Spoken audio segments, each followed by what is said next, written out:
పచ్చని అడవిలో కిట్టు అనే తెలివైన చిన్న నక్క ఉండేది. కిట్టుకి ఎప్పుడు మనుషుల గ్రామం దగ్గరికి వెళ్ళి పిల్లలతో ఆడుకోవాలని కోరిక ఉండేది. కానీ జంతువుగా ఉండడం వల్ల అతనిని చూసి భయపడి పారిపోతారని అతనికి తెలుసు. ఓ రాత్రి అడవిలో వర్షం పడుతుంటే కిట్టు ఒక పెద్ద వృక్షం కింద ఆశ్రయం తీసుకుంటాడు.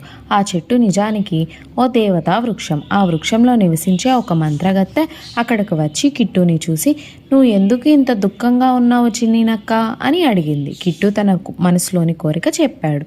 "నేను పిల్లలతో స్నేహం చేయాలనుకుంటున్నాను, కానీ వాళ్ళు నన్ను జంతువుగా చూసి భయపడుతున్నారు" అని. మంత్రగత్తె అతని నిజాయితీని చూసి అతనిని ఓ బాలుళ్లాగా మార్చేసింది. ఇప్పుడు కిట్టు గ్రామంలోకి వెళ్ళగలిగాడు. అక్కడ పిల్లలతో ఆడి ఆటలు నేర్చుకున్నాడు. వాళ్లకు కథలు చెప్పేవాడు, నవ్వించేవాడు. కానీ అతని హృదయంలో మాత్రం జంతువులపై ప్రేమ అలాగే ఉండేది. ప్రతిరోజు రాత్రి చంద్రుడి కాంతిలో కిట్టు తిరిగి నక్కలాగా మారి తన అడవిలోని స్నేహితులతో గడిపేవాడు. కాలం గడుస్తూ పిల్లలు గమనించారు, కిట్టు బాలుడు ఎంత తెలివిగా చురుగ్గా ఉన్నాడో.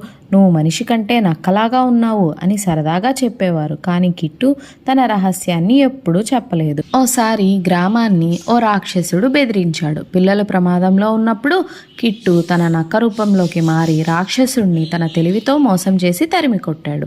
అప్పుడు పిల్లలు గ్రహించారు, మన స్నేహితుడు కేవలం బాలుడు కాదు, ఒక మాయానక్క కూడా అని.